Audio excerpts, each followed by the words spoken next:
কাল ছিল শ্রাবণ মাসের লাস্ট সোমবার। আমি মা মাম্মাম চলে গেছিলাম পুজো দিতে, আর গেছিলাম হচ্ছে জলেশ্বর মন্দিরে। আর যখনই এই রাস্তা দিয়ে যাই এত ভালো লাগে, আর বেশি ভালো লাগে এই গাছগুলোর জন্য। আর ওয়েদারটাও সেদিনকে খুব ভালো ছিল। আমি ভেবেছিলাম বৃষ্টি হবে, কিন্তু বৃষ্টি হয়নি।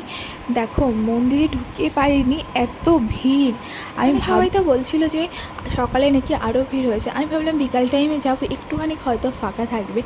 তারপরে দেখি ভাই রে ভাই, এত লাইন, কি আর বলবো।